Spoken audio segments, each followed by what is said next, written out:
Alerta máxima.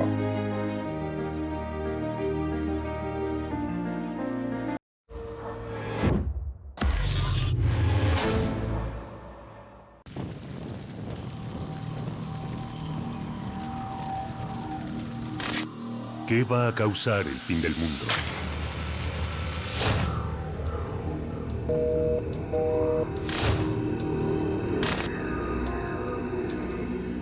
¿Una guerra?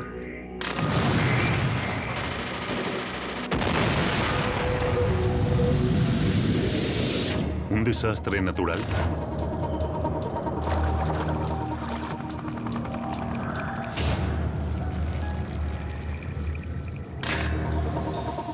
¿Un virus escapado de un laboratorio?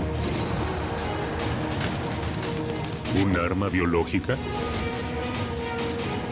¿Un virus tecnológico?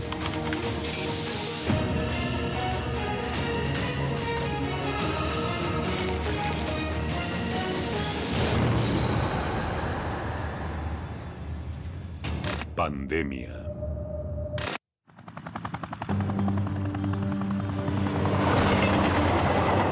El ser humano vive preso de sus miedos. Morir víctima de una enfermedad sin poder encontrar la cura a tiempo sea tal vez uno de nuestros mayores miedos. Imaginemos que una enfermedad desconocida afecta al mismo tiempo a todo un grupo de seres humanos y en un radio geográfico determinado los mata a todos, uno a uno, y no hay cura disponible hoy. Eso es una pandemia, una verdadera pesadilla. Ahora, imaginemos que esta pandemia acabó con la especie humana, ayer. El día después de lo que fuimos, solo quedan objetos. Los humanos se han extinguido de la faz de la Tierra. La fantasía de escritores y cineastas se ha hecho realidad. El último hombre acaba de morir. Las señales fueron infinitas. Viruela, peste negra, tuberculosis, gripe española, VIH, gripe A, ébola. Se cobraron millones de vidas a lo largo de la historia. Pandemias incontrolables que fueron sucediendo cada vez más seguido. Pero, ¿cuál desató el final?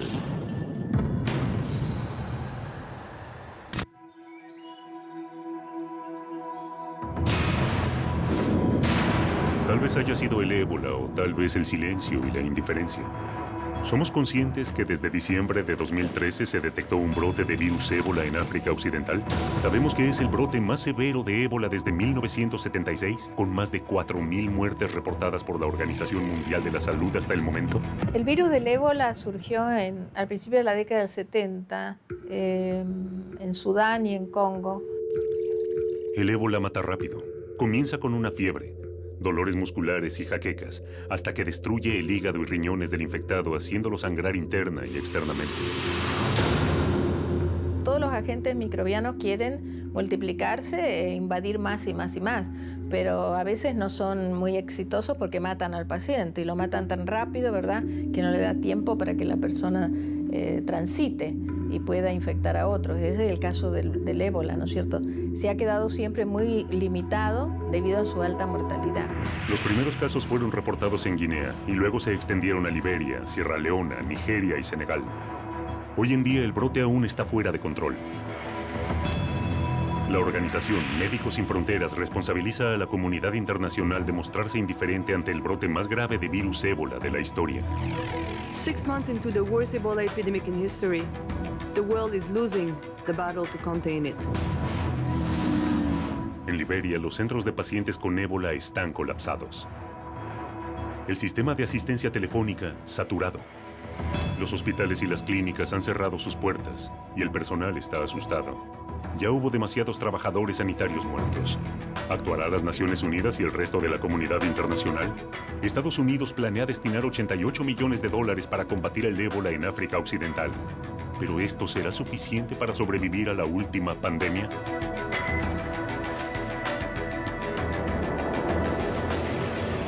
La gripe A azotó México en el año 2009, atacando inicialmente en Veracruz y luego extendiéndose a nivel nacional. 14 meses y más de 18,000 muertos después, finalmente pudo ser controlada. Lo que vimos en esa ocasión es que es una forma de influenza que se presenta como casi todas, con fiebre de manera preponderante, tos y síntomas respiratorios generales. Esos son los síntomas más importantes que se presentaron y que se siguen presentando en la H1N1, que ahora ya es estacional. En una fría tarde de 2009 en el pueblo La Gloria, en el estado de Veracruz, México, María del Carmen, la madre de Edgar Hernández, llegó al hospital del pueblo desesperada, con su hijo de 5 años colapsado en sus brazos. Vengo, le comento a mi esposo, le digo, ¿qué crees? Le digo, el niño amaneció mal, le iré a dar gripa, llévalo igual, me dijo, llévalo, o sea, no paro, le digo, no, ¿sabes qué? No lo voy a llevar a la escuela, le digo, como está la situación, mejor lo llevo al centro de salud. Sus temores estaban justificados. El cuadro era grave. Nadie sabía el infierno que estaba a punto de desatarse. Lo que ocurrió fue que se detectaron algunas defunciones por neumonía en gente que normalmente no muere por neumonía. La neumonía mata a los extremos de la vida, o a los niños o a los ancianos. Y se detectaron en el país algunas defunciones atípicas en jóvenes. La Gloria es un pequeño pueblo de 3,000 habitantes en el estado de Veracruz. Allí viven los Hernández. Edgar nació el 14 de julio del 2005. Fue sano, nació muy bien. No tuve problema con él en nada. ¿Qué clase de virus había contraído Edgar? ¿Dónde se lo contagió? Una amenaza invisible que puede estar en cada cosa que tocamos o comemos. No podemos verlos, pero nosotros estamos en la mira de los virus. El tercer día yo veo que Edgar sigue igual. Si no es que peor, porque ya me decía que le dolían los huesos, que le dolía la cabeza, que le dolían los oídos. Empezó con escurrimiento nasal más fuerte y con tos. O sea que en vez de quitarle las molestias, se le complicaron más.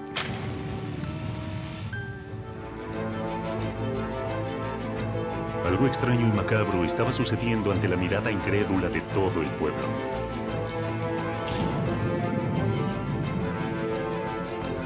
Cada vez más personas se estaban enfermando.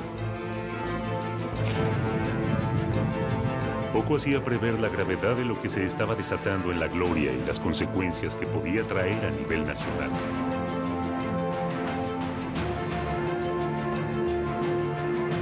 Mientras tanto, el cuadro de Edgar se agrava.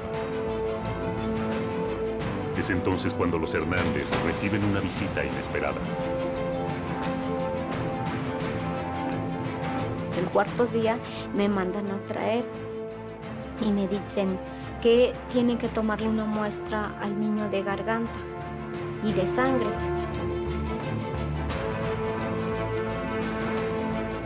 Le toman la muestra de garganta y le toman la muestra de sangre, lo cual le vuelvo a comentar, doctora, pues yo sigo viendo mal al niño, pues usted déle el tratamiento, entonces pues se lo seguí dando.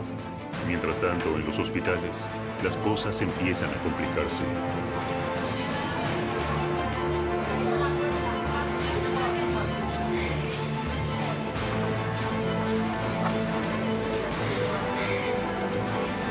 De esos 3 días para adelante, él ya no quiso comer nada. No quiso comer, no quiso tomar agua, no quiso nada. Él se sentía muy mal. Y la temperatura de no bajarle para nada. Se supo que era una nueva cepa del virus, específicamente la H1N1, hoy conocida como PDM09, pandémica 09, pero en ese momento no se sabía. Incluso se confundió, se le dijo que era la gripa del cerdo y la gripa porcina. Después de eso, estaba protocolizado en el plan de preparación y respuesta para una pandemia de influenza que había que tomar medidas de distanciamiento social. Eso es lo primero que había que tomar. Y por eso es que se toma la determinación el día 24 de abril, es decir, un día después de recibir los resultados del cierre de las escuelas.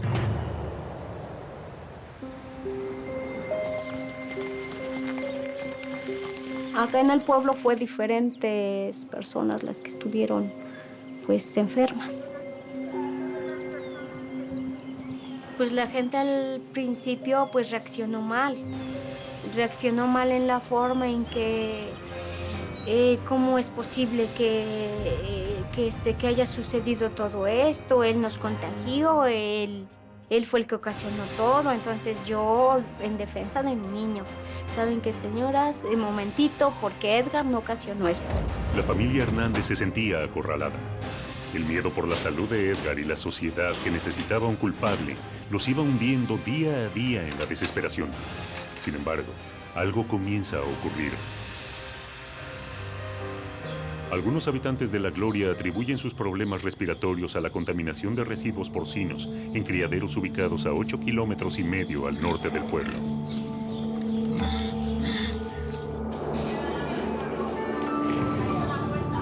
Recién a fines de abril, cuando las noticias hablaban de un brote de gripe en México DF y ya se contabilizaban más de 150 muertes sospechadas de ser producto de este nuevo virus, fue que Edgar fue identificado como el paciente cero. El verlo que la temperatura no baja, o sea, sí fue la verdad muy preocupante y desesperante porque pues el no poder sacarlo tampoco, el no poder hacer nada, digo, pues ¿qué hago? La vida del niño pende de un hilo. ¿De qué se trata esta enfermedad que parece incontrolable? La epidemia se desata. La gente se lanza a comprar masivamente barbijos, alcohol en gel y todo tipo de antibióticos. La directora general de la Organización Mundial de la Salud, la doctora Margaret Chan, declaró la pandemia de gripe H1N1. Based on assessment of all available information and following several expert consultations, I have decided to raise the current level of influenza pandemic alert from phase 4 to phase 5. El pequeño Edgar fue uno más entre tantas víctimas de la gripe. La enfermedad parecía estar fuera de control. Una sombra acechante se cernía sobre miles de enfermos. Las muertes se suceden cada vez con mayor frecuencia. Influenza viruses are notorious for their rapid mutation and unpredictable behavior. WHO and health authorities in affected countries will not have all the answers immediately, but we will get them. Si tenemos un medicamento que no funciona, en lo que llega la vacuna y el medicamento no funciona, entonces hay que recurrir a las medidas de distanciamiento social, las medidas, digamos, estrictamente de salud pública. Realmente una sorpresa, no porque no estuviéramos preparados para que viniera una pandemia, porque realmente ya había todo un movimiento y unos procedimientos en marcha para prepararse para una pandemia.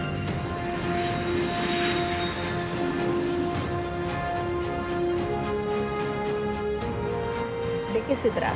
¿Cómo se manifiesta? Y entonces, ¿qué lo produce? ¿Quién es el responsable? ¿Qué pasa? ¿Es un agente que ya conocíamos? ¿Tenemos herramientas para controlarlo? Es decir, tenemos tratamientos, tenemos antibióticos, tenemos vacunas, hay que desarrollarlas.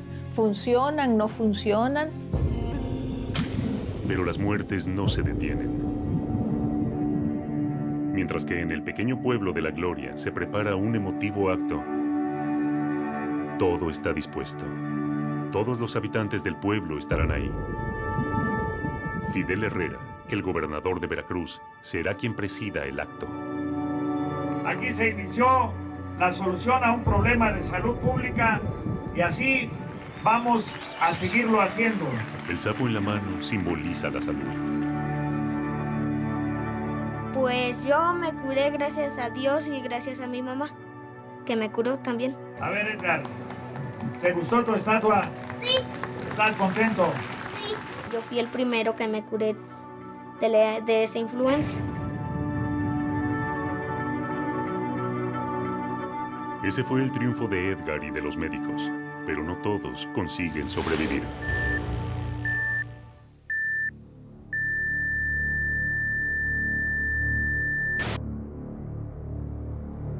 ¿Todas estas muertes se podrían haber evitado? ¿Realmente se dio a conocer la magnitud de esta pandemia? ¿Puede regresar? ¿Estamos preparados para eso? Algunos han tomado nota de lo ocurrido, los menos. Los virus se modifican, mutan, son infinitamente más rápidos que la burocracia y están en todas partes.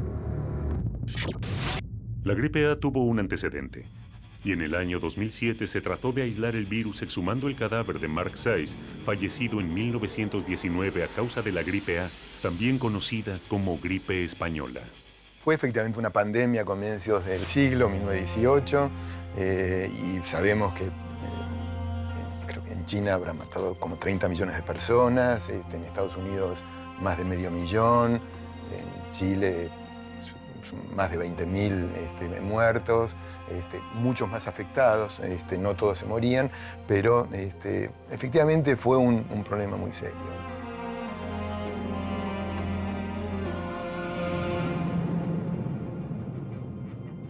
Mark Sykes fue un teniente coronel del ejército británico que combatió en la Primera Guerra Mundial. Fue muy importante su aporte como diplomático, de tal manera que una vez finalizada la guerra, fue enviado a París a la Conferencia de la Paz.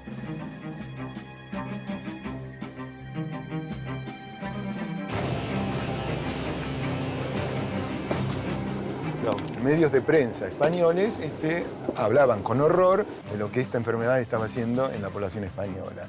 Los medios de prensa franceses, por las condiciones políticas y coyunturales del momento, lo ocultaban o los obligaban a ocultarlo. En el caso de la gripe española, la peculiaridad de la pandemia es que impacta en un periodo corto y después desaparece de escena.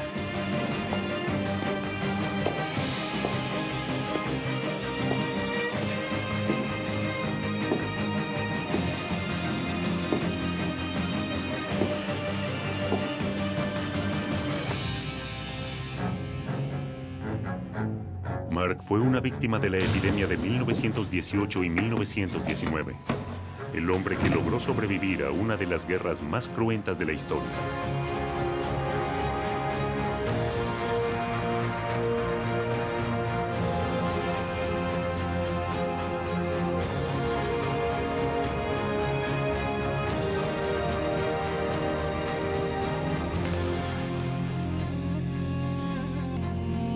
Mark encontró la muerte hablando sobre la paz. Murió en París, solo, en su cuarto de hotel a los 39 años. Para trasladar su cuerpo a Inglaterra, se lo puso en un ataúd de plomo, sellado. La llamada gripe española fue la primera pandemia del siglo XX y la última fue la del VIH. El VIH, o virus de inmunodeficiencia humano, es el causante del síndrome de inmunodeficiencia adquirida, conocido como SIDA, y que implica el deterioro y falla progresiva del sistema inmunológico humano, que deja al paciente indefenso contra el desarrollo de enfermedades causadas por infecciones que en personas con sistemas inmunes normales no se presentaría.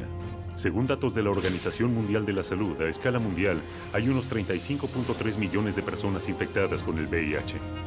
Se calcula que en 2012 se infectaron unas 2.3 millones de personas y el número de muertes mundiales totales en el periodo 1981-2007 es de 25 millones de personas aproximadamente.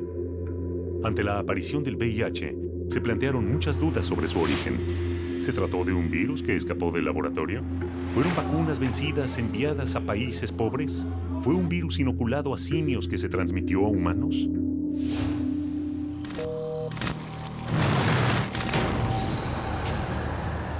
Pensamos que las vacunas, los antibióticos, los medicamentos nos mantendrán a salvo.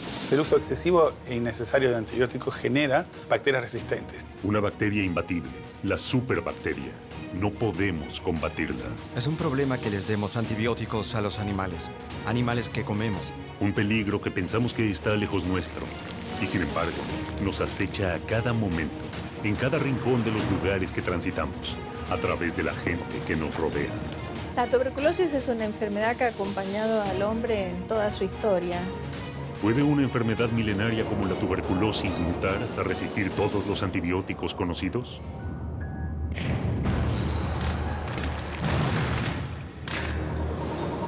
Las pandemias azotan a la humanidad desde hace siglos. 100 años atrás, la gripe española mató a más de 50 millones de personas en Europa y Estados Unidos. Y en el año 2009, brota la gripe A, causando el mayor pánico en México, dejando más de 8.000 muertos. La mutación de bacterias es una realidad y los antibióticos ya no pueden protegernos.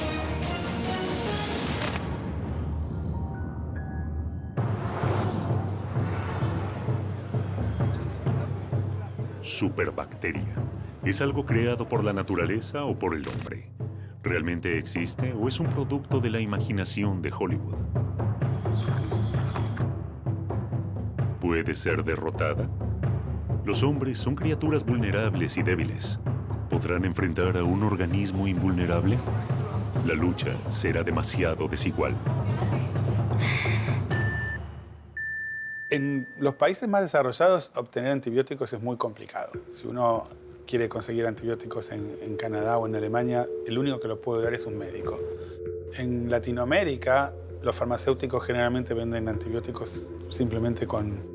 Uno va al farmacéutico y le dice, me da 10 gramos de ampicilina, y puede llevarse lo que quiera. Es un problema muy serio. El exceso del uso de antibióticos genera bacterias resistentes. ¿Cuántas veces compramos medicamentos sin receta? ¿Cuántas veces se trata de la recomendación de un amigo, un vecino o un compañero de trabajo? La resistencia a los antibióticos es lo que yo llamo una pandemia silente, que progresa muy lentamente, pero que ya nos lleva a una situación global de emergencia.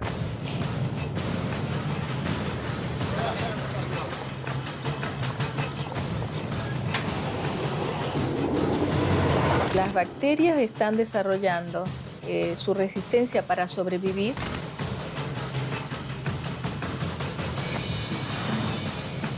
Las personas usan de manera indiscriminada el uso de los antibióticos, la venta de los antibióticos, la cantidad de antibióticos que se vende. Hemos alimentado a un asesino en serie. Las bacterias han ido mutando, se han hecho más resistentes, cada vez más fuertes, invencibles, peligrosas. Si utilizamos los antibióticos solamente para enfermedades en las que son eficaces, entonces impedirá el desarrollo de bacterias resistentes que llamamos superbacterias. Ahora este es el problema en este momento, pero no tanto porque les damos demasiados antibióticos a los humanos, sino que es un problema porque les damos antibióticos a los animales, animales que comemos, pollos, vacas y cerdos.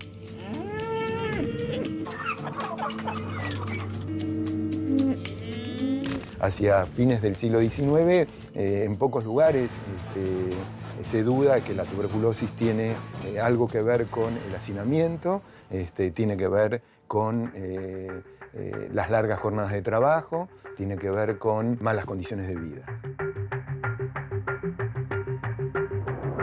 La tuberculosis es una enfermedad que ha acompañado al hombre en toda su historia. Inclusive son de las enfermedades que se pueden encontrar en las momias egipcias y en distintos restos que tenemos de la antigüedad, ¿no?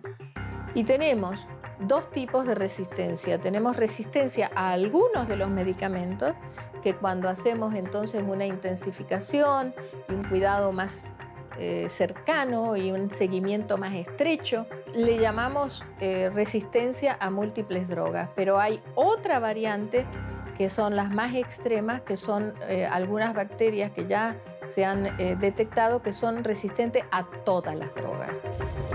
La tuberculosis es una enfermedad que por mucha gente hubiera pensado que se extinguió, que ya no es un problema. Sin embargo, hay análisis que dicen que 1/3 de la población mundial está infectada con tuberculosis. Generalmente esas personas no van a tener ningún tipo de síntomas. Es un pacto entre el sistema inmune y la bacteria, pero cuando ese pacto se rompe porque la persona está inmunosuprimida o hay un problema con el sistema inmune, como un HIV o con un tratamiento de quimioterapia, ahí el pacto se rompe y la bacteria sale.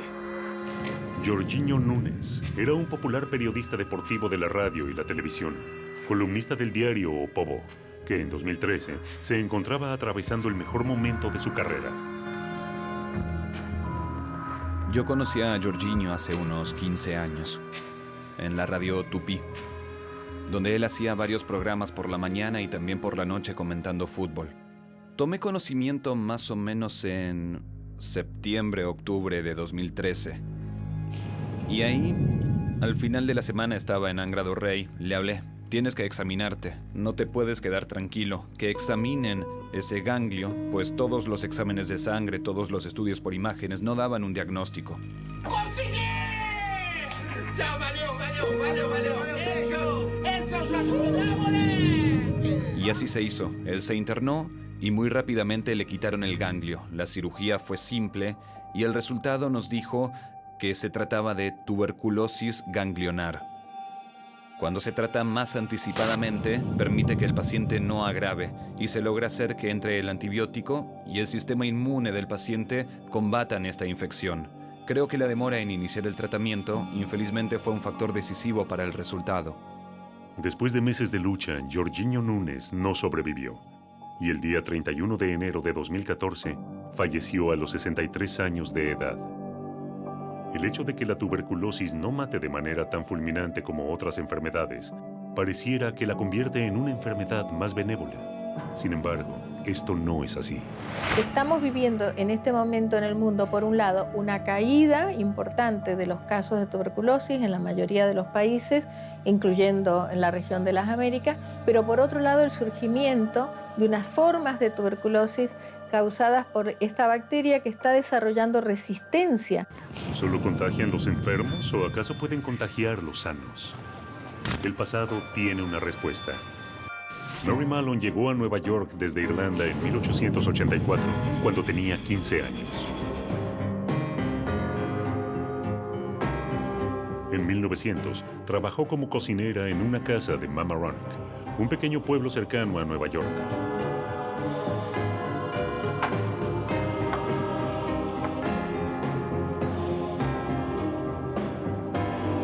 En menos de 2 semanas, la familia contrajo la fiebre tifoidea.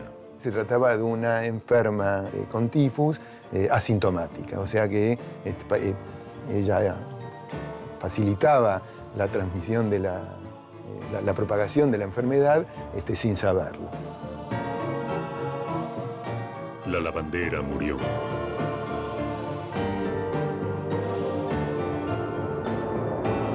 ¿Qué fue? ¿El agua? ¿Las manzanas? ¿Qué? La fiebre tifoidea es una enfermedad que es transmitida por una bacteria y fundamentalmente por vía gastrointestinal. La forma más frecuente de transmisión es a través de los alimentos o del agua contaminada.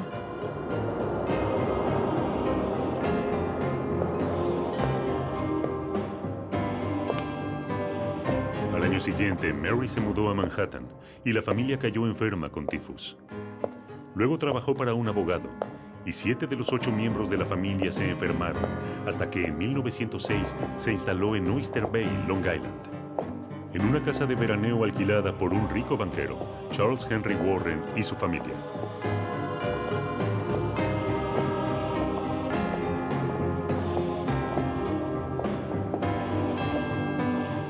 Maggie, la más pequeña de la familia, era quien más disfrutaba de las vacaciones. Esa casa era el sitio ideal para pasar el verano.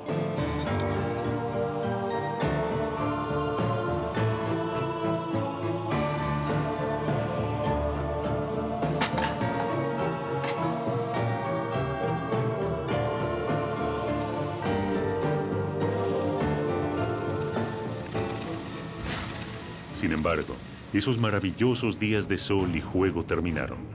Primero el jardinero y 2 criadas cayeron enfermas. Luego la enfermedad fue metiéndose dentro de la familia.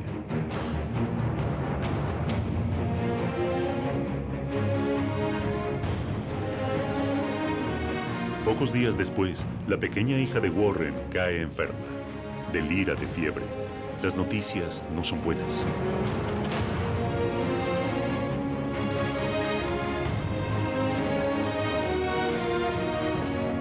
Pero esta vez Mary no espera y sin dar aviso se marcha de la casa.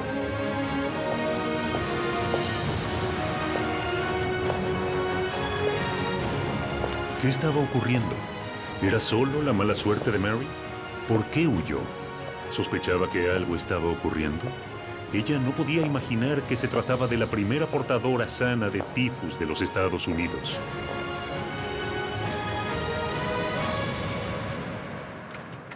Warren le alquilaba la casa a John Thompson. Thompson consultó con los médicos expertos que analizaron el agua potable, los residuos, el sistema de alcantarillado y llamó también a un ingeniero sanitario llamado George Soper, que empezó a investigar.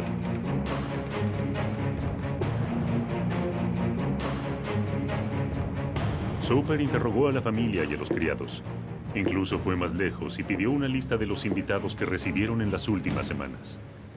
Soper fue descartando uno por uno a los entrevistados y, por supuesto, le llamó la atención que Mary Mallon se hubiera despedido.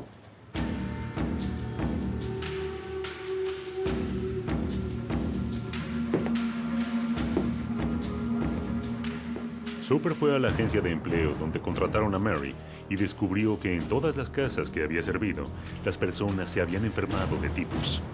Mary había dejado un rastro siniestro de enfermedad y muerte. Soper siguió atentamente la noticia de la enfermedad hasta que en marzo de 1907 llegaron a su conocimiento los informes sobre una familia de Park Avenue en Nueva York que había contraído la enfermedad.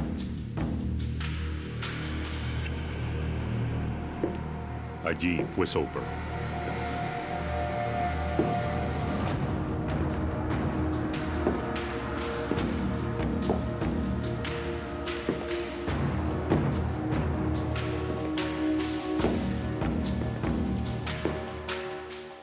Y por fin se encontró frente a frente con Mary en la cocina. Soper le pidió hacerse un análisis, pero Mary se negó y sobre todo negó estar enferma. Harta terminó echándolo amenazadoramente.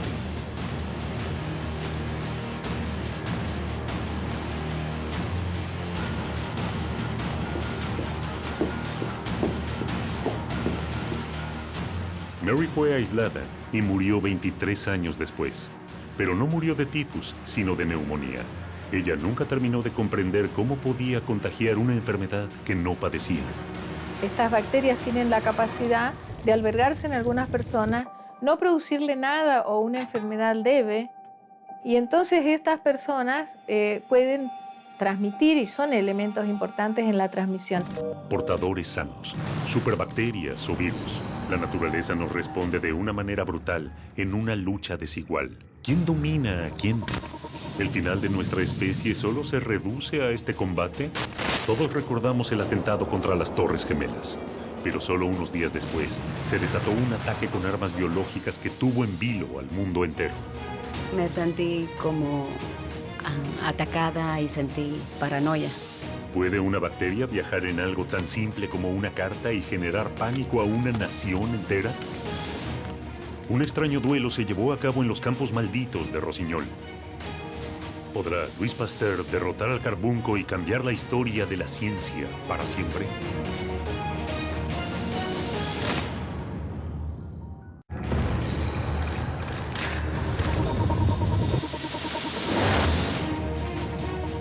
Una enfermedad milenaria como la tuberculosis o una nueva cepa de la influenza.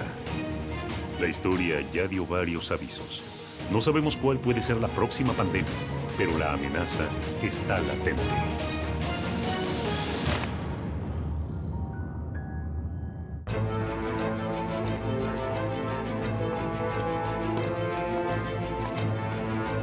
¿Cómo empieza una pandemia?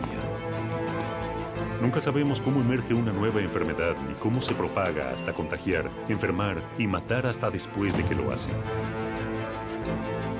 La multiplicidad de factores nos desconcierta y nunca llegamos a tener ese control.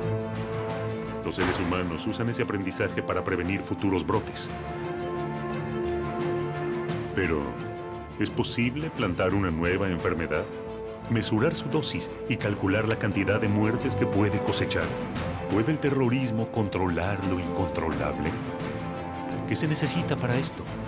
Tal vez no sea necesario una superbacteria para acabar con la enfermedad, ni siquiera un gran ejército. A lo mejor se necesita un solo hombre para lograrlo. Según el FBI, el doctor Bruce Edward Sibbins, investigador estrella del Instituto de Investigaciones Médicas de Enfermedades Infecciosas del Ejército en Fort Detrick, puso en marcha su abominable plan. Casey Chamberlain llevaba una vida normal. Tenía solo 23 años cuando esto ocurrió. Estaba viviendo en la ciudad de Nueva York y mi último trabajo fue en el Nightly News, así que cuando todo esto ocurrió en septiembre de 2001 fue cuando llegué a la NBC. Casey fue a trabajar como todos los días. Llegó en horario. Preparó su café y se dispuso a organizar el correo. Un día más de rutina. Cuando llegó a su escritorio, una carta llamó su atención. Era un sobre blanco más pequeño de lo habitual y parecía estar redactado por un niño. Yo era secretaria en la recepción. Asistíamos a los productores, hacíamos cualquier cosa que cualquiera necesitara y una de nuestras tareas del día era abrir el correo de nuestro corresponsal Tom Brokaw. Así que era cualquier otro día, o eso pensé. A pesar de lo inusual que le pareció el hecho de que un conductor de noticiero recibiese una carta de un niño, Casey igual decidió abrir el sobre. Así que cuando lo abrí, hallé este pequeño pedazo de papel blanco. Creo que eran 2 pedazos de papel y mi cerebro a veces no lo recuerda. Pero en su interior estaba esta sustancia. La sustancia parecía una mezcla entre azúcar morena y arena. Y la carta tenía un mensaje intimidatorio. Casey pensó que era algo muy raro. Nunca había recibido este tipo de correo para Tom Brokaw. Se lo mostró a sus colegas y luego lo tiró al contenedor de basura. Porque no sabía qué era y no quería que nadie contrajera nada. Nadie le dio demasiada importancia. Las amenazas y los insultos en un canal de noticias suelen ser moneda frecuente, y mucho más por esos convulsionados días. La contaminación había sido cutánea, y los síntomas se presentaron 10 días después. Si las esporas hubieran sido inhaladas, los síntomas se habrían presentado al día siguiente.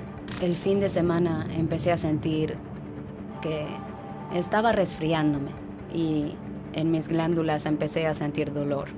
Ella comenzó a tener inflamación en los ganglios linfáticos al lado del cuello, sintió congestión, se sentía muy enferma, que es bastante típico en las primeras etapas de inhalación de anthrax. Cuando me enteré de que tenía anthrax, obviamente fue increíble y sentí miedo, como atacada, sentí paranoia y sentí terror.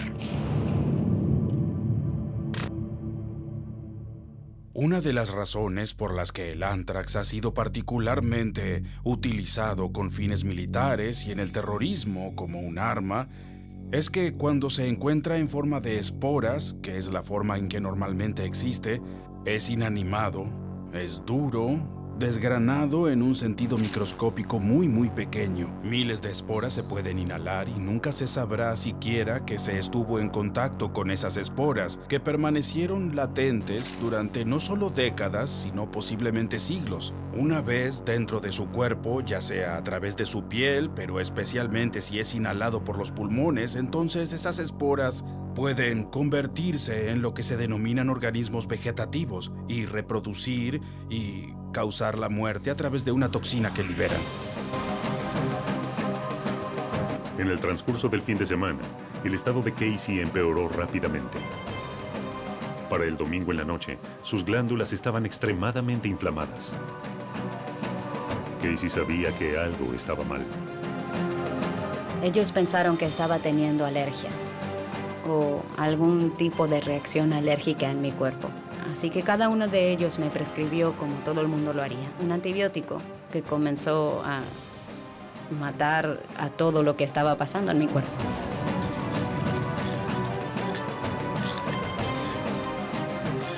Más de 30,000 personas estaban consideradas en peligro, ya que podrían haber sido expuestos si se les dio antibióticos preventivos. Algunos de ellos continuaron tomando antibióticos durante 60 días después del momento en que supuestamente habían sido expuestos.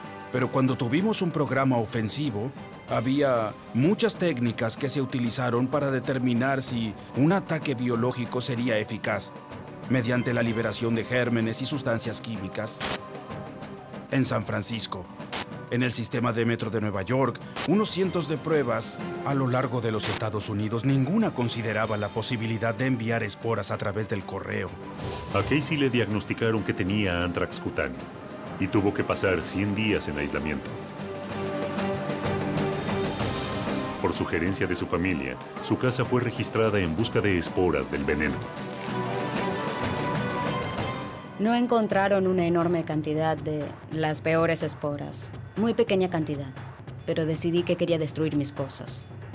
Así que lo hicieron por mí.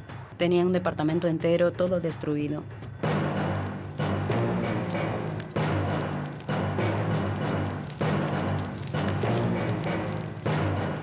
Me siento con suerte, porque todavía estoy aquí. Estoy agradecida por eso todos los días.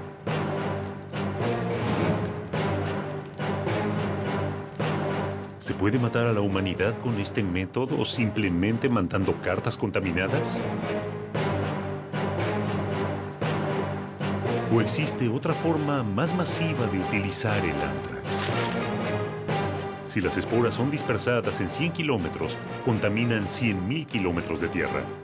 Si se las compara con armas nucleares, el área afectada es 300 veces mayor y en lugar de durar unos segundos, dura varios días.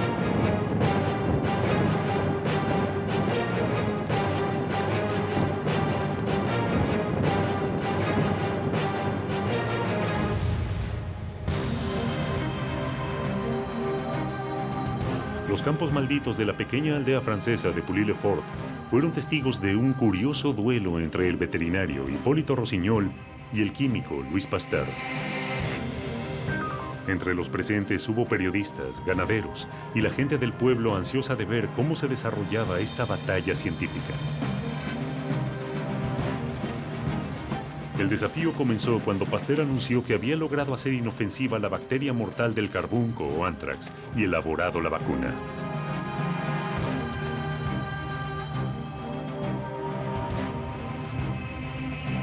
La Sociedad de Agricultura puso las cabezas del ganado para el desafío y Rossignol ofreció su firma en Pouilly-le-Fort, muy cerca de París. Allí, Pasteur inoculó su vacuna en 24 carneros, 6 vacas y una cabra, y dejaron 21 animales sin vacunar, y los marcaron como pertenecientes a Rossignol.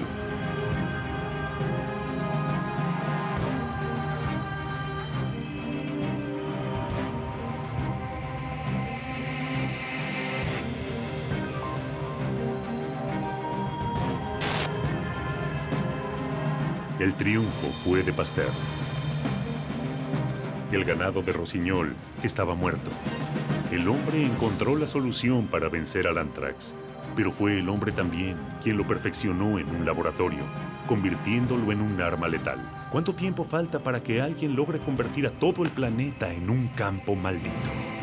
El anthrax es una bacteria utilizada en bioterrorismo, pero no sería la única bioarma. Teorías conspirativas hablan de la manipulación de virus como la fiebre hemorrágica. Por ahora es solo una teoría, pero el miedo a un ataque con este virus aterroriza por su rápido poder asesino.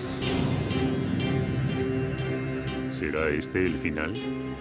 ¿Una pandemia desatada por el hombre o por un virus preparado en un laboratorio? Anthrax, fiebre equina, cólera, fiebre hemorrágica. El escenario no es una ficción. Ya ha ocurrido con el anthrax. No hay garantía de que no pueda volver a ocurrir. Incluso podría estar ocurriendo en este momento. El Instituto Nacional de la Salud, que es el principal impulsor en Estados Unidos de la investigación biológica, ha visto su presupuesto recortado. Esto afecta cualquier tipo de potencial protección que se pueda conseguir contra agentes químicos o biológicos. ¿Es el bioterrorismo o su lucha contra él lo que terminará con la humanidad? ¿Es una nueva amenaza o llevamos siglos conviviendo ante la posibilidad de un ataque biológico? El primer antecedente de un ataque con armas biológicas no es reciente. En el año 1346, en la zona de Crimea, sin saberlo, un ejército mongol introdujo la peste negra en Europa y llevó adelante el primer ataque biológico de la historia. La ciudad de Kaffa era la puerta de entrada al comercio en Europa.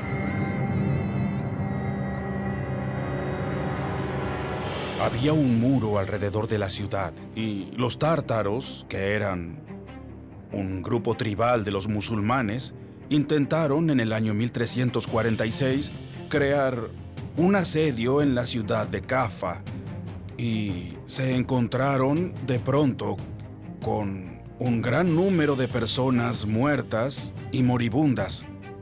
No entendían lo que era un agente biológico, no sabían acerca de los agentes biológicos como bacterias. pero la gente se estaba enfermando con la plaga, que más tarde se llamó la peste negra. Lo que hicieron fue utilizar catapultas para enviar los cadáveres de las personas fallecidas que habían muerto de la peste a través de los muros de la ciudad para tratar de infectar a los residentes europeos. Y al parecer tuvieron éxito. Muchas de las personas de esa ciudad se enfermaron y luego murieron. 7 siglos han pasado de la pandemia de la peste negra, que casi extermina a la población europea. ¿Puede repetirse? ¿Alguien en este momento puede estar trabajando para que esto suceda?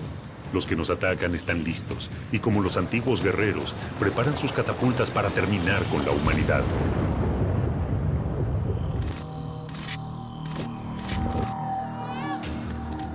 Las distancias ayudaron históricamente al hombre para protegerse de las pandemias. Pero el mundo cambió y las comunicaciones evolucionaron. No solo nosotros viajamos más lejos en menos tiempo, los virus nos acompañan. ¿Qué pasaría si un viajero llevara la peste alrededor del mundo en 24 horas? ¿Podría un solo infectado con ébola diseminar el virus en varias escalas de un vuelo? Las comunicaciones nos unen y al mismo tiempo nos hacen vulnerables cada vez más.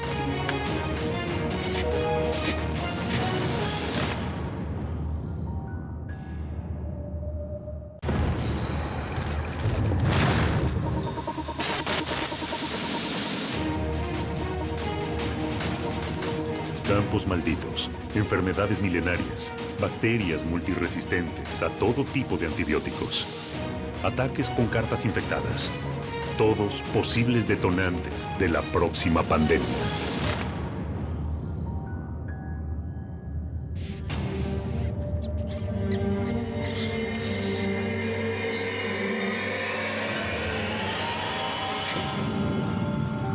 La peste negra parece lejana en el tiempo. Una pandemia que no podría repetirse. Sin embargo, hace muy poco tiempo, apenas el 24 de diciembre de 2013, se expandió una alerta en Madagascar. Más de 40 muertos y 80 infectados por peste bubónica en ese país, en la que podría ser una de las peores y más peligrosas cepas de la enfermedad.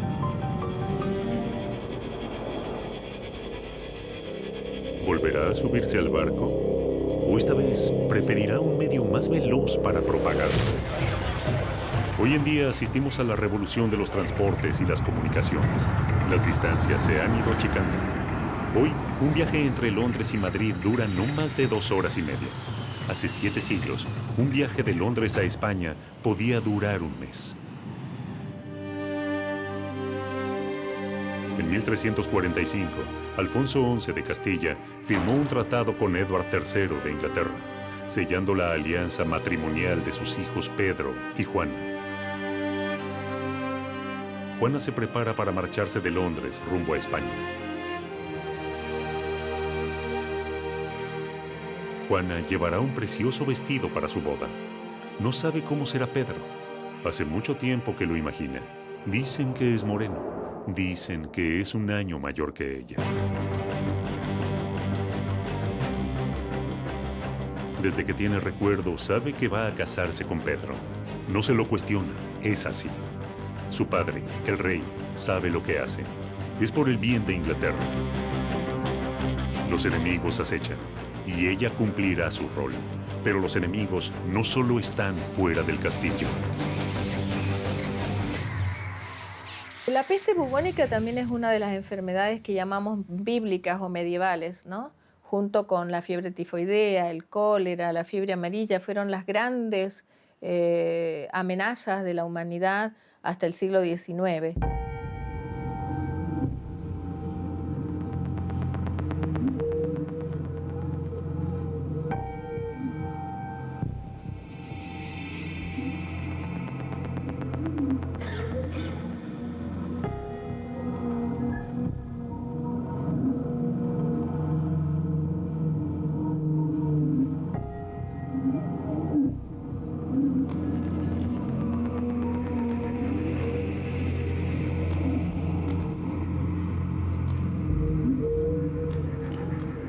La niña que había crecido preparándose para su boda terminaría siendo una novia eterna. Al llegar a Burdeos, había fallecido.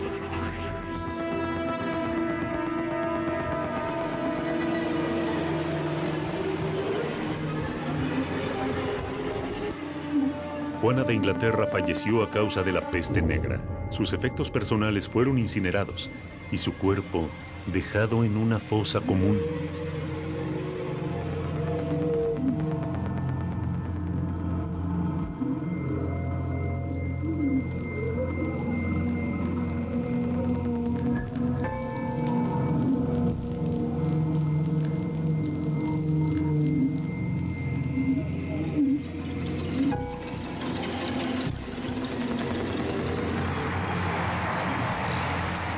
Como tantos otros, como un tercio de la población europea, y sumado a los efectos indirectos de la desorganización social provocada por la enfermedad, desde las muertes por hambre hasta el fallecimiento de las niñas y ancianos por abandono, por falta de cuidado, 50 millones de personas murieron.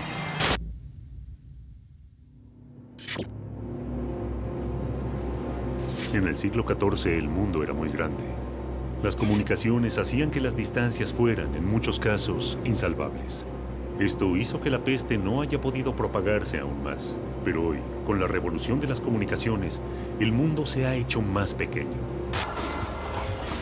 En el aeropuerto de Heathrow operan casi 100 líneas aéreas que van a 180 destinos en 90 países.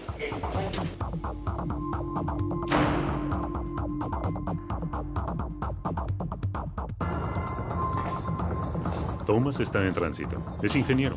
Regresa a su hogar en Düsseldorf. Viene de Abu Dhabi, donde estuvo trabajando para su compañía. No se siente bien. Piensa que se ha resfriado por culpa del aire acondicionado. No se imagina que contrajo coronavirus o síndrome respiratorio de Oriente Medio, ni tampoco a cuánta gente es capaz de contagiar.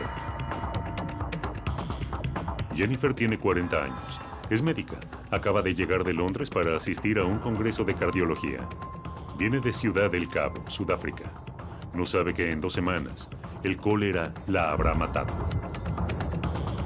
¿Cuánto tiempo pasamos en un aeropuerto? ¿Con cuánta gente nos conectamos?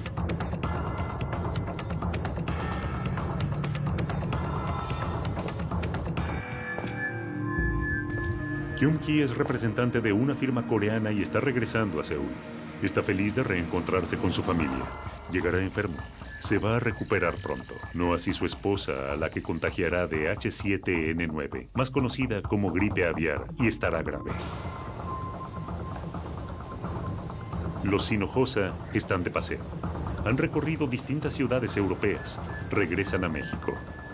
Elena ha cuidado en todo el viaje a su hijo Gael de que no se resfríe. Sin embargo, un abrigo no podrá defenderlo del virus que lo llevará al hospital. Hay que recordar que vivimos en un mundo globalizado, en un mundo donde se toma un avión en Buenos Aires y 7 horas más tarde estamos en Nueva York. Y se ha demostrado la transmisión de bacterias y de virus en vuelos de largo tiempo. No hay respeto ya por fronteras. Con la habilidad del hombre de viajar en avión alrededor del mundo en solo 24 horas, creo que es muy posible que se dé una nueva pandemia de aquí a los próximos años. Así de pequeño se ha vuelto el mundo. Así de peligroso lo hemos convertido. Y a cada instante estamos más vulnerables. ¿Hay margen aún para evitar una pandemia? ¿Existe realmente alguien que pueda detener nuestra destrucción? En ese mundo pequeño hay seres más pequeños que pueden ser letales. Los mosquitos. Están cerca, muy cerca. En la calle, en nuestras casas. No asustan, no les tememos. Incluso los subestimamos. Pensamos que a lo sumo será una picadura. El dengue ya es una enfermedad instalada acá y si usáramos la definición de que es un agente nuevo, no podríamos clasificarlo como una pandemia. Es una enfermedad que tiene 4 virus y cada uno no da protección contra el otro, es decir, no hay lo que llamamos defensas cruzadas en los 4 virus del dengue. De modo que cualquier persona puede tener 4 veces dengue del distinto origen.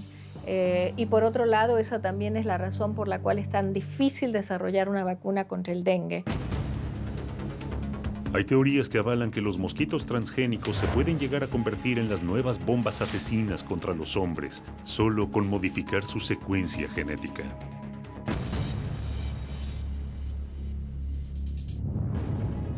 Los virus pueden traer consigo una pandemia, pueden aniquilar a una especie, pero los virus que aniquilan al hombre no solo pueden ser biológicos, también pueden ser informáticos.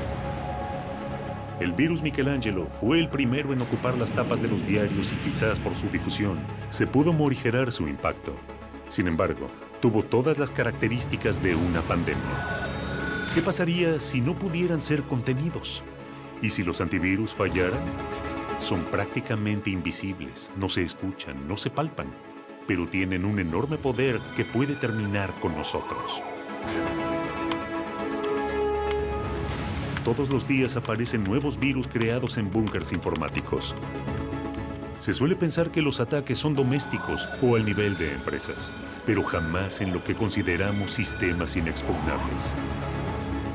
¿Alguien podría entrar a la NASA o a la Armada de los Estados Unidos? Cuando me inicié en el mundo de la informática tenía 13 años. Julio Ardita nació en Santa Cruz, en Argentina, y viajó por todo ese país debido a los traslados que tenía su padre. Hasta que finalmente, a los 14 años, recaló en Buenos Aires en un pequeño departamento del barrio de Palermo.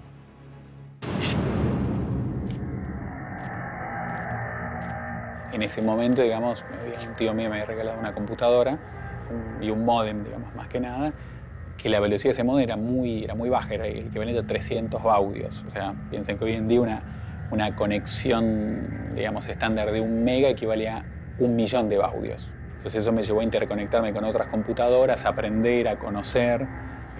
Me conecté vía módem con otros sistemas informáticos, empecé a conocer a otra gente que estaba en la parte de redes, sistemas.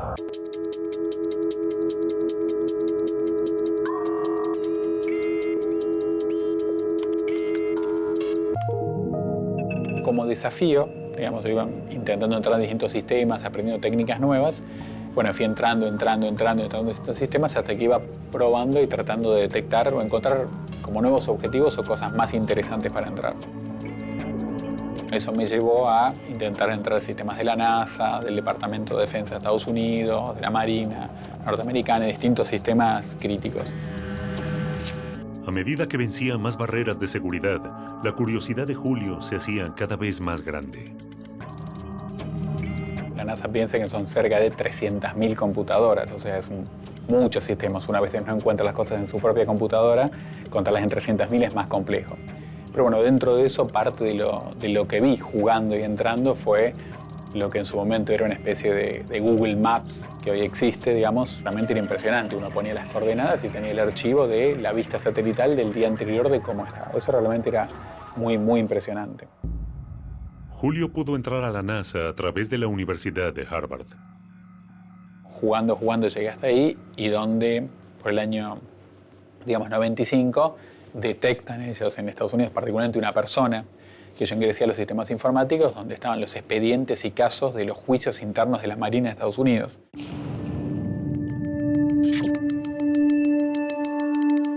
Peter Garza, de NCIS, es el primero que advierte que alguien ha irrumpido en los archivos del Naval Criminal Investigative Service. Comenzó a rastrearlo, solicitó una orden judicial y se abocó a la búsqueda de la filtración. 3 meses duró la investigación. Después de 3 meses de investigaciones, Peter descubrió el origen del sistema de rastreo, Buenos Aires, Argentina.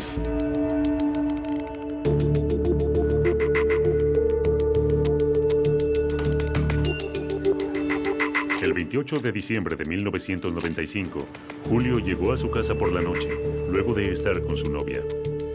Al ingresar a su edificio, se encontró con un panorama muy inusual. Decenas de colillas de cigarrillo estaban tiradas en el pasillo, frente a su puerta. Me encuentro con mi papá y mi madre sentada en el sillón, así que yo lo miro con cara de ¿qué pasó? Y ellos me preguntan, bueno, ¿y qué pasó? Digo, no sé qué pasó. Mira, hubo un allanamiento, vinieron cerca de 25 personas. Entonces me preguntan, ¿qué hiciste? Le digo, nada. Las autoridades se llevaron la computadora de Julio, la de su hermana y sus padres.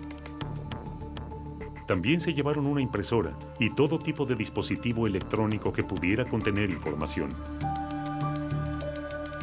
Yo tuve 2 procesos judiciales, uno en Argentina, otro en Estados Unidos, en Boston, que es donde estaba Harvard, que es donde fue la sede. Y bueno, en la Argentina el proceso judicial demoró casi 4 años. Digamos, como no era un delito lo que había hecho, pero sí yo había utilizado la conexión de internet de Telecom sin pagarla. Entonces lo que el juez en Argentina definió básicamente es una multa por el tiempo de uso de internet que había utilizado gratis sin pagar. El segundo proceso judicial era en Estados Unidos. Julio tenía pedido de captura de Interpol. Viajé para Estados Unidos a Boston. Allá tuve ese proceso judicial. Una vez en Boston, Ardita se reunió con el juez y los fiscales. En esa reunión llegaron a un acuerdo y ultimaron los detalles de cómo sería la resolución del caso.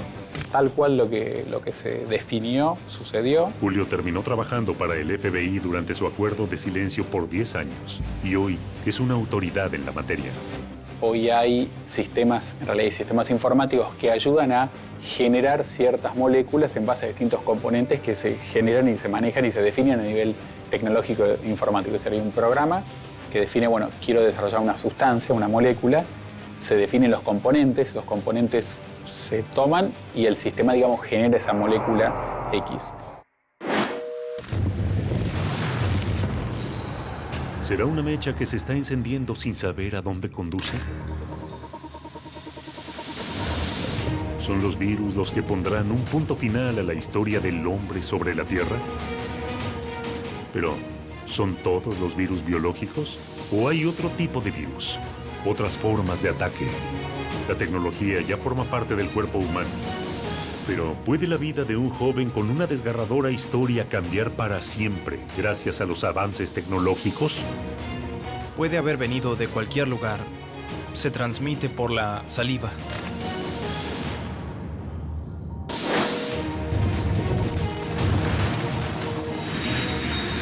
La velocidad de las comunicaciones acorta cada día más las distancias entre países. Las enfermedades ya no conocen de fronteras. En 2009, algunos países prohibieron los vuelos que provenían de regiones con brotes de influenza. ¿Pero son las enfermedades quienes pueden generar un nuevo contagio masivo?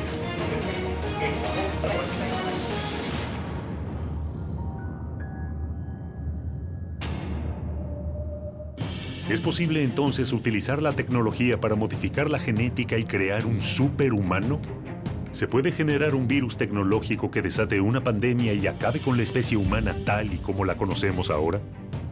¿Nos puede reemplazar un nuevo ser humano mejorado y diseñado desde un laboratorio? La tecnología mejoró la vida de Pedro Pimenta y le devolvió casi todo lo que había perdido. Nací en Brasil. A los 18 años tuve una meningitis meningococcemia que me hizo perder los 4 miembros. Y hace 4 años que estoy en Estados Unidos. Contraje la meningitis meningococcemia cuando tenía 18 años en Brasil. Vivía en San Pablo y la verdad no tengo cómo saber cómo fue que adquirí la bacteria. Pudo haber venido de cualquier lugar. Ella se transmite por la saliva, de modo que pudo haber sido la tos de alguien. Cuando era muy joven, tuve compañeros que tuvieron meningitis en Brasil. Había oído hablar, pero nunca pensé que podía llegar a amputaciones, como en mi caso. El mayor brote epidémico de meningitis ocurrió a finales de los 90, donde afectó a 250,000 personas y el 10% murió.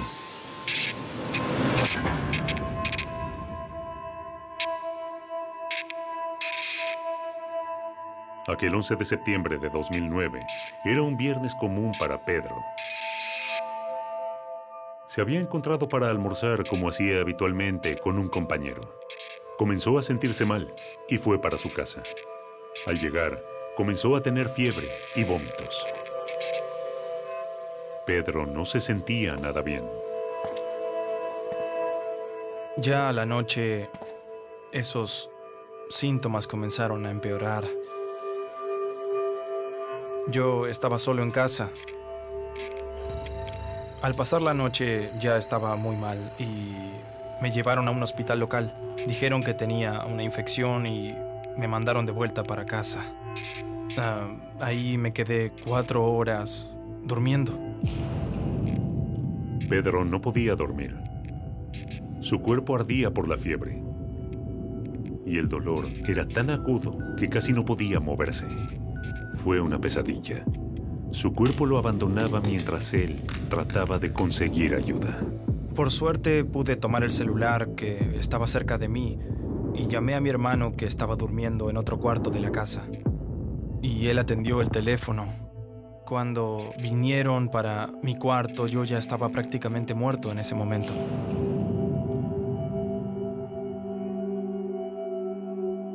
Cuando llegué al hospital ya inconsciente, estaba con muy pocas chances de sobrevivir, menos de 1% de chances de sobrevivir. Fue muy rápido, realmente muy rápido. Me desperté del coma después de una semana de estar en el hospital.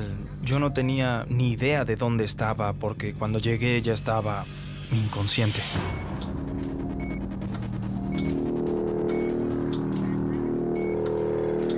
La primera visión que tuvo Pedro fue de sus miembros completamente gangrenados, en estado de putrefacción. Podía ver parte de mis huesos, mis músculos. Una escena terrible. Cuando desperté del segundo coma, la primera visión que tuve al volver, yo estaba bajo los efectos de varios remedios y todo era muy confuso. Estaba somnoliento y la primera visión que tuve fue de mi cuerpo debajo de la sábana. Pude ver el contorno de mi cuerpo. Y fue un shock porque yo tenía 1,80 m de altura y de repente miré el contorno de mi cuerpo y era pequeño. Fue algo que me produjo mucho miedo al futuro, sumado a aquella realidad. Mirando mi cuerpo fue terrible, terrible.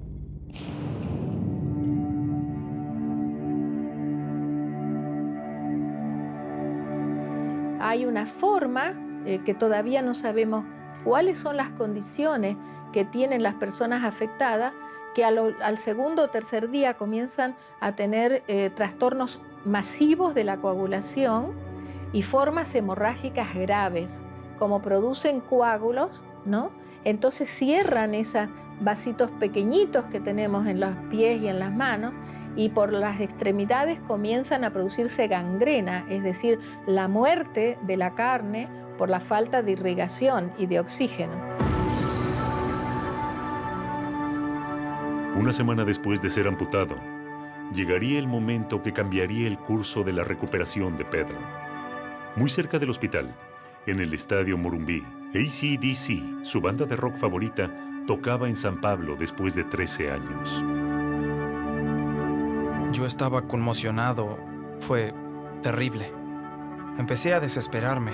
La primera cosa que dije cuando desperté fue: yo quería ir al show de AC/DC y obviamente no tenía posibilidades de ir. Además, la situación todavía era peor porque AC/DC tocaba en un estadio que quedaba a 2 calles del hospital donde yo estaba.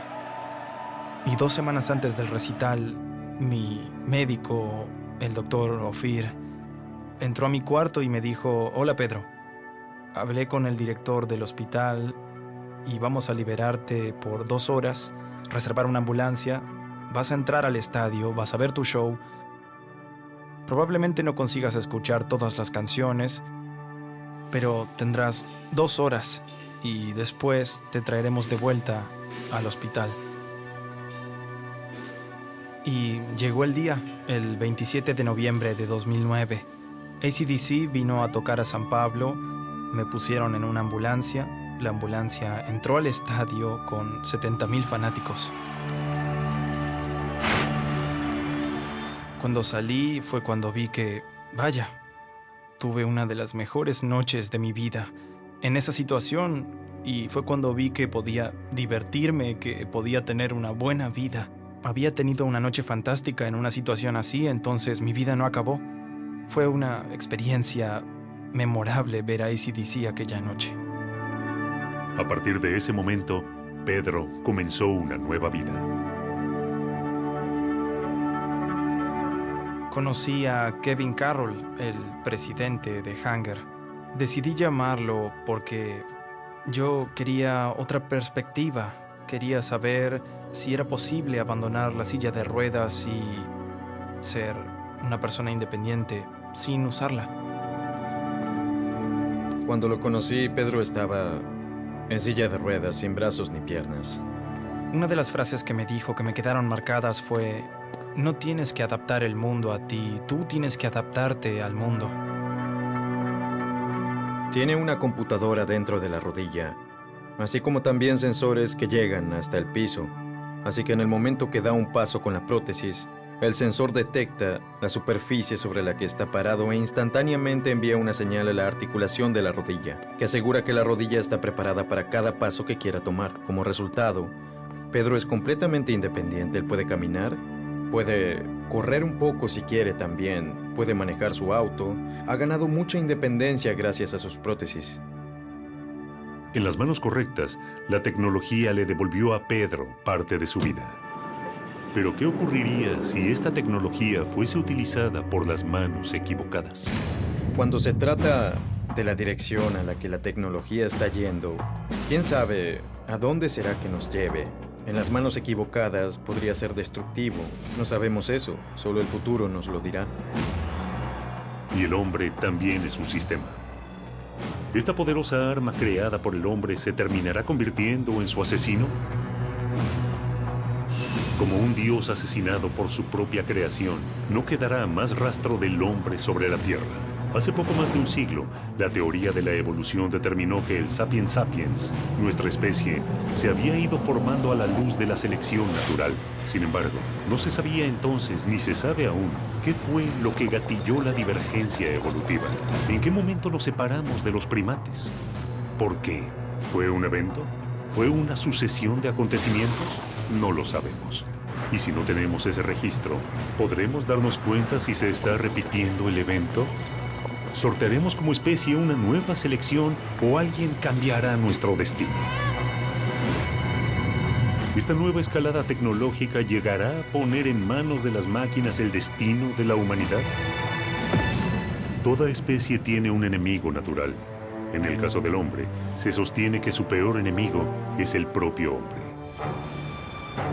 Ya conocemos los ataques, pero ¿hay hombres preparados para enfrentarlos? No creo que sea irracional estar preocupados por una pandemia en el futuro. Son muchos los que están esperando el final. Se preparan. Chris Petrovich sobrevivió a varias pandemias, pero sabe que aún falta la batalla final.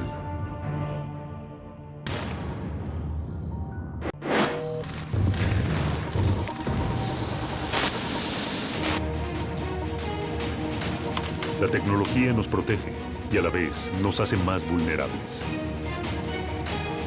Mientras nadie espera una pandemia por un arma química o un virus tecnológico, hay gente que se está preparando.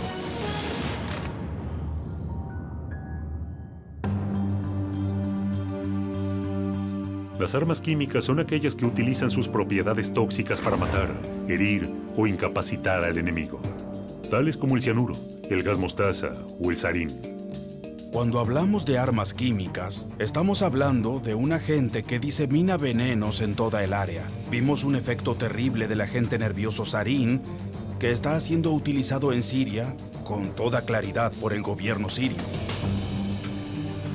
Un arma química en las manos equivocadas tiene el poder de causar un daño devastador, como el ocurrido en Siria en el mes de agosto de 2013. Por los informes de las investigaciones de Naciones Unidas y otros, hay más de 1000 personas, incluidos varios cientos de niños, que murieron por el gas sarín lanzado por el gobierno. Una vez más, el hombre combate a su propia especie. ¿Uno de estos agentes podría ser el exterminador?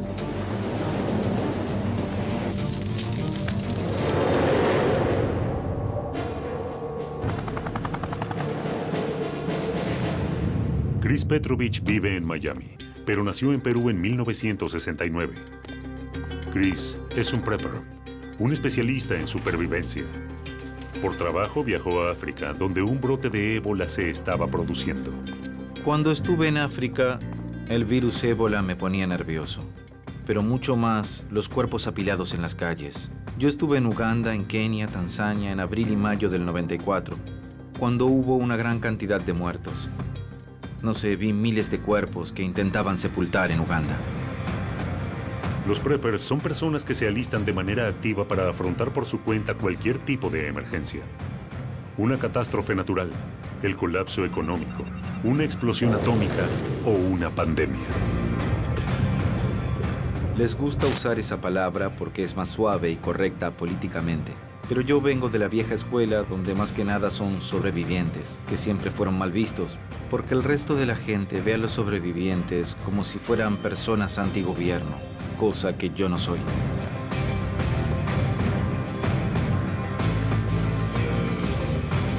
Personalmente creo que la gente siempre debe seguirle el rastro a las noticias sobre salud. ¿Qué enfermedades rondan? ¿Qué riesgos a la salud puede traer viajar? Por eso pienso que es muy importante.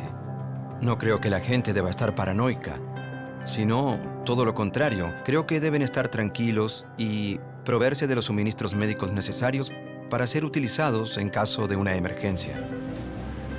No es la paranoia ni el sensacionalismo lo que mueve a estas personas, sino más bien la confianza y la seguridad de que algo va a pasar. El fenómeno prepper actual comenzó hace 5 o 6 años con la caída de la economía. Y tradicionalmente hemos visto en los Estados Unidos aproximadamente cada 20 o 30 años que cuando la economía cae, más gente está interesada en la supervivencia y se vuelve prepper. En este momento estamos consultando a los especialistas en defensa y preparándonos para el peor de los escenarios. Mucha gente cree que los preppers están locos, pero yo creo que es una locura el negar la posibilidad, para ti o para alguien en tu familia, de evitar ser víctima de un desastre en algún momento de la vida. Lo mejor sobre la preparación en general es que si te preparas para una emergencia, te preparas para la mayoría de ellas. Chris sabe que si se llegara a desatar una pandemia, la mayoría del equipamiento sería el mismo. Máscaras de gas, barbijos, lavandina. Tengo aproximadamente unos 50,000 galones de cloro para desinfectar. También tengo trajes químicos para protegerme de la basura o cuerpos o cualquier cosa que entre en contacto con mi piel. Así no me infecto con nada.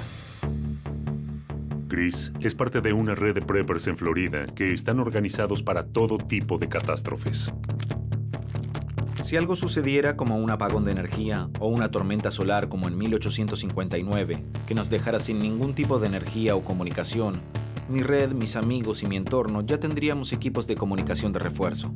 En otras palabras, si un día la electricidad se fuera, tendríamos lugares específicos dentro de las 24, 36 o 48 horas para poder encontrarnos, dejar mensajes y comunicarnos. Pero también tendríamos equipos eléctricos que están protegidos en jaulas. Entonces no importa lo que pase, todavía tendríamos formas para comunicarnos y sabríamos que si todo falla, tendríamos 2 días para reunirnos en algún lugar donde podríamos intercambiar información y generar algún plan para seguir adelante.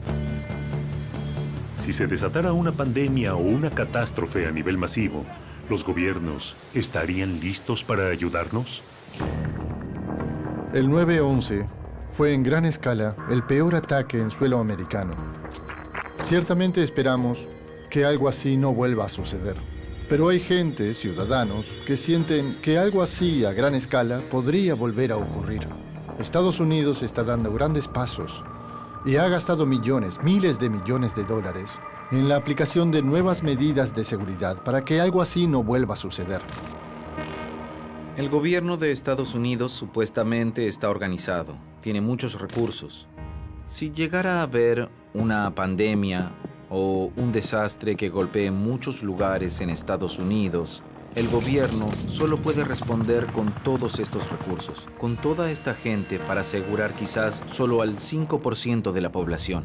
Los ciudadanos estarán a la deriva. Petrovich cree que el derrumbe está próximo y se prepara para ello. En mi lugar especial tengo lo que la mayoría debería tener. Lo primero, agua. Segundo, comida. Y tercero, tener suministros médicos. Y luego deberían tener también paneles solares, linternas, solo lo básico, botas, ropa, suministros que necesitarás para esperar 2 meses o 6 meses, para cuando las cosas se pongan difíciles. No creo que sea irracional estar preocupados por pandemias en el futuro, sobre todo teniendo en cuenta tanta inestabilidad económica y política. Si el desastre llegara a ocurrir, los preppers parecen estar listos, pero millones no. ¿Será suficiente para evitar la extinción?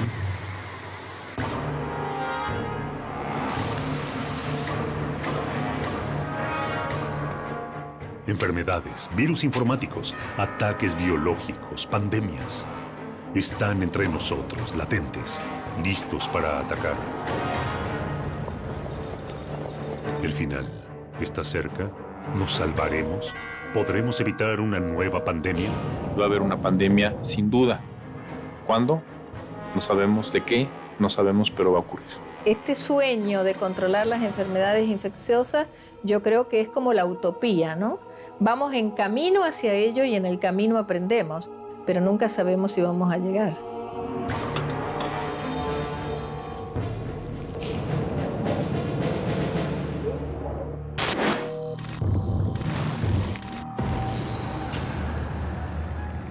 El término chikungunya deriva de una palabra en idioma makonde, un grupo étnico del sudeste de Tanzania. Esta palabra no parecería estar vinculada a un virus que dobla a las personas por el dolor y la fiebre.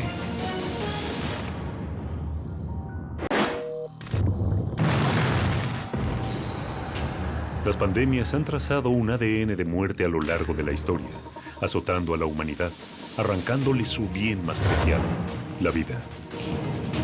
Mientras tanto, y como en una película de ciencia ficción, los Estados Unidos de América anuncian el primer muerto por ébola en tierra americana.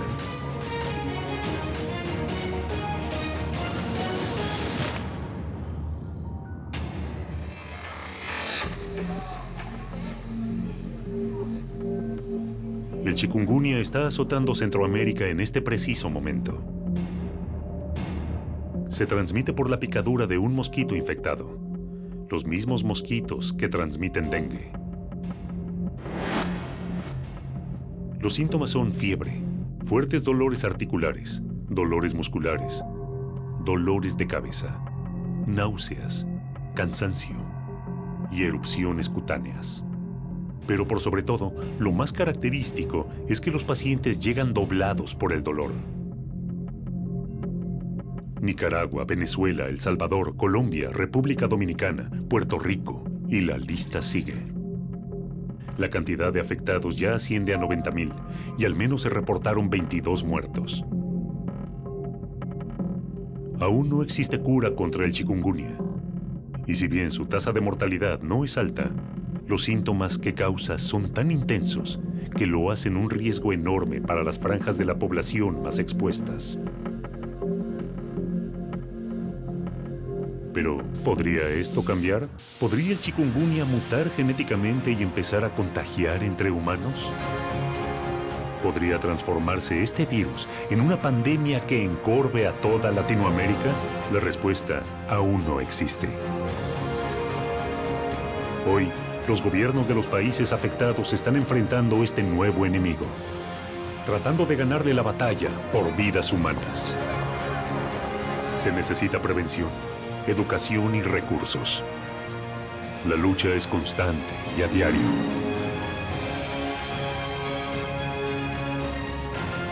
Nadie sabe ni puede asegurar qué es lo que puede llegar a ocurrir.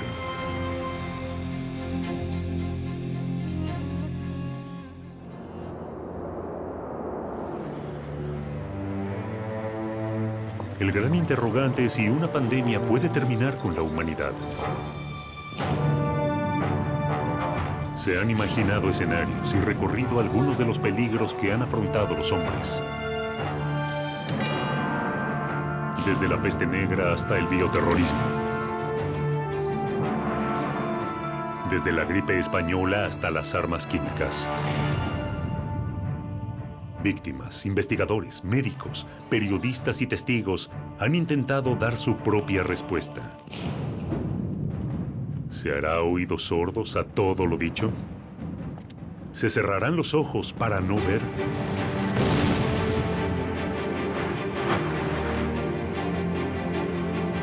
Ya no hay excusas para no darse cuenta de que la humanidad está realmente en peligro.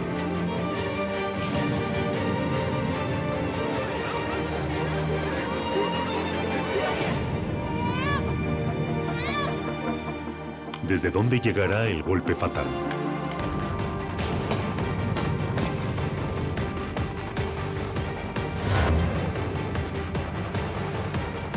¿Qué es lo que va a terminar con nuestra especie? Definitivamente, una pandemia. ¿Originada por causas naturales? ¿Producida por nosotros mismos? En este preciso momento, se puede estar produciendo un virus que por error pueda escaparse del laboratorio. Ahora, en este momento,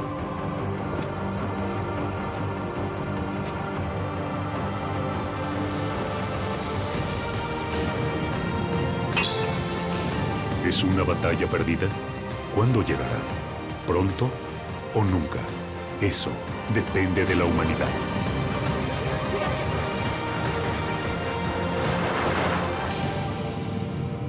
¿Sobreviviremos?